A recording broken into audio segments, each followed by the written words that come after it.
Welcome back to Cask 529, everyone. I'm Brian. And I'm Shauna. And tonight we're back with another episode of What's in the Glen Wednesday. Ooh.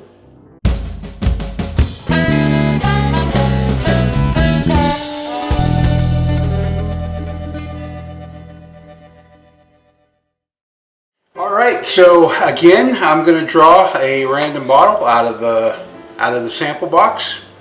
And we would like to give another special thanks to our friend Mike Rowe for providing the samples for us. 15, okay. And we will, on that note, we will be doing another live stream this Friday night, Mike and I. We will not have Mark with us this week. Mark's vacation starts early, very early Saturday morning is what he told me. So it'll be Mike and I. I know Shauna knows what the content's going to be. I do. Not only is it going to be blind per the glass, I don't even have any idea what we're having, so that's scary. And while Shauna is pouring up our samples for us, our tastes, I would like to thank our newest patron, Professor Rusty with the Bourbon Syndicate. He joined our Patreon last night, so thank you, Rusty. We appreciate the support. And we're looking to keep this thing rolling. I can tell you this one smells really good. I got them pretty even. You didn't do too bad. I gave you the one with a little bit more. I saw that. That way you would have more of a taste, so you didn't think I was cheating you. Well, last week you got the one that was a little bit heavier. So they were pretty close, but yours was a little bit heavier. You know, this series is so much fun for me because it's a blind of all blinds because it's not even one that we probably have. And that's what's so fun. When we looked, Shauna relabeled every one of those samples with just a number, and then she numbered an envelope. So the envelope has the information in it. Now she's done that over a month ago. Yeah. So I know she doesn't know what number had what in it. But we looked through the samples when Mike brought them to us. I don't think we had any of them. We did. We had like 2 or 3 of them. Okay. Yep. So most of everything we're going to sample, this is our third episode. Yeah. And we haven't had the first 2, so. Yeah. But the first 2 were both at Ben Holiday, so I'm thinking we might be done with Ben Holiday. Yeah, we may be out of the Ben Holiday. If this is a Ben Holiday, I'll be Not amazed. Sure. The nose on this one is amazing. It's like a sweet bakery type, like walking into a donut shop in the morning nose, but then you get hints of like caramel and vanilla. It's definitely sweet. I almost want to say this one, based on the nose, has to be finished in something because it has such a unique nose. It's a fun nose. It's very fun. Very fun. It's very fun. I hope that when I taste it, it matches the nose. Should we hit the palate with it and see what we think? Yeah. Mmm.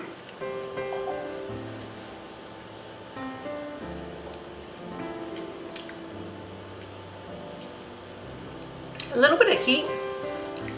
It's finishing with a heavy black licorice for me. I got a lot, when it first hit my palate, I got a lot of brown sugar, caramel. Mm-hmm. That black licorice is lingering for me. And I get that. That black licorice is pretty strong in the finish. Mm-hmm. But I definitely get what you were saying with the black, the brown sugar and stuff like that on the beginning. I do. Has a little bit of heat on the beginning, like a tiny, tiny bit, but then it's gone. I'm going to guess that for the first taste that this is a really low proof. I don't think it's a high proof at all. I don't see how that could be because what I know you're saying it was light, but you're emphasizing the heat. I virtually got no heat. Right. I'm just saying it's a tiny, when it first hit my palate, it was a little punch of heat, but then it was gone. Okay. That's all I'm saying. Yeah, and I kind of have a lingering pepper flavor laying on my palate now. Yeah. It's not. It's like a hint of pepper.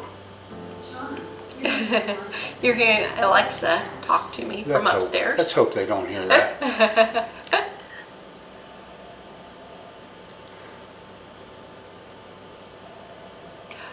Now that honestly I got that black licorice on the finish, I feel like that might be some of what I'm getting on the nose as well.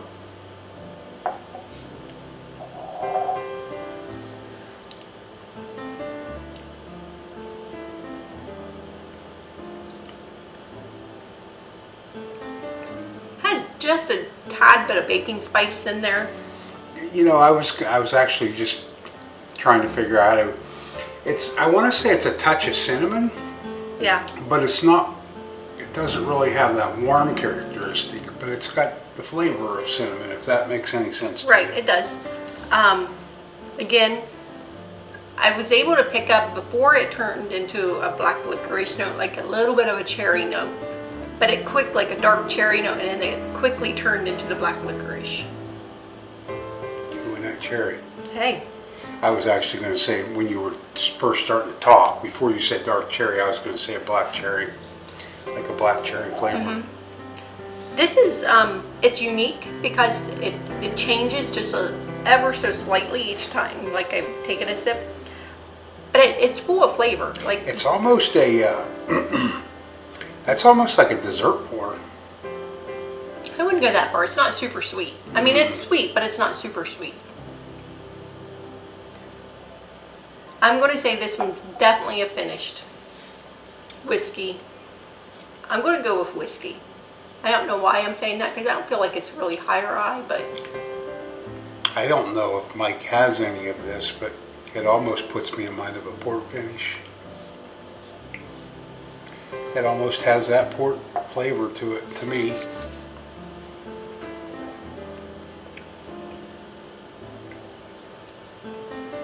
Shauna doesn't agree. No, I'm not disagreeing. I was trying to see if I could pick that out.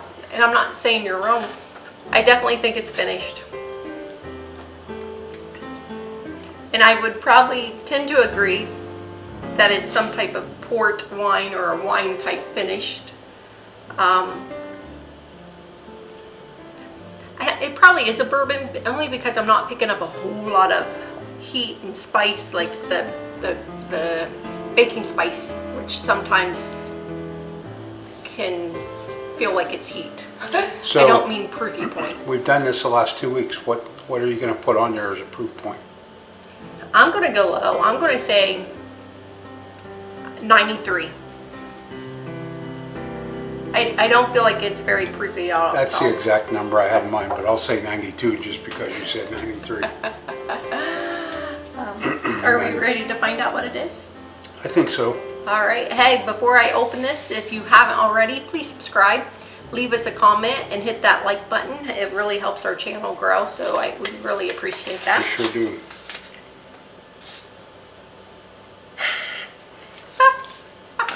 It's not a secret. We are not even close, guys. So what we have is Russell's Reserve 13-year, batch number 5. 114.8 proof. 114.8. We were so off. So off. I'm wondering if something happened. I don't know. Well, actually, Mike and Terry left us the Russell's 13 after that live, the Wild Turkey live that Mike and Brian and Mark did. So this is batch 5. Here, can I have that? This is batch 5.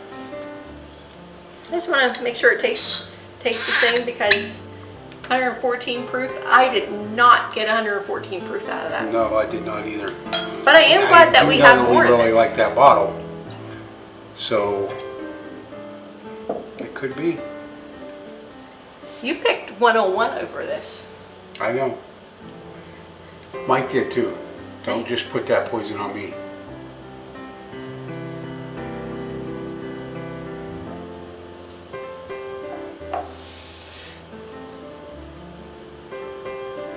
Same stuff.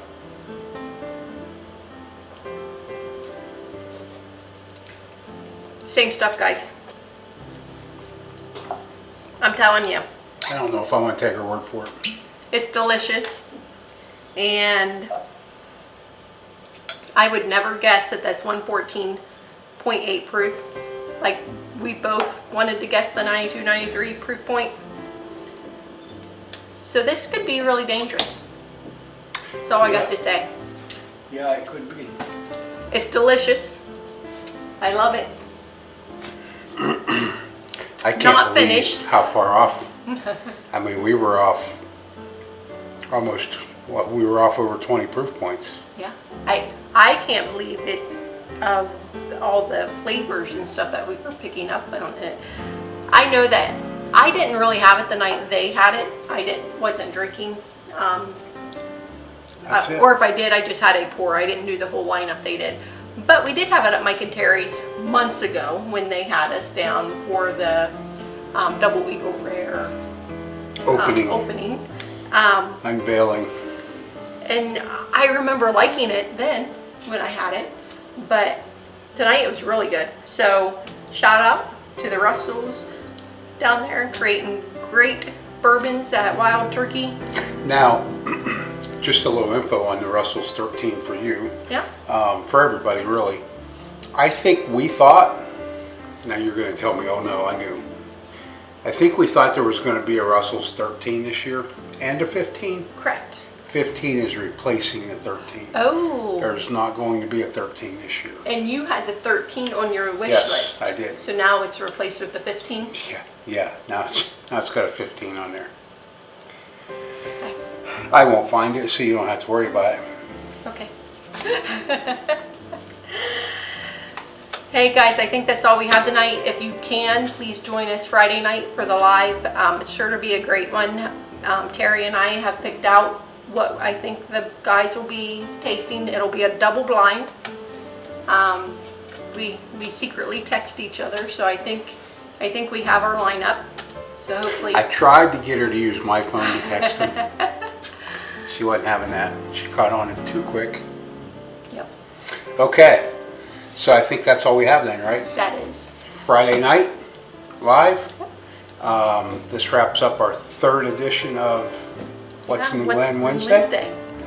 And thanks for joining us, everybody. Until next time, be safe. Thanks, everyone.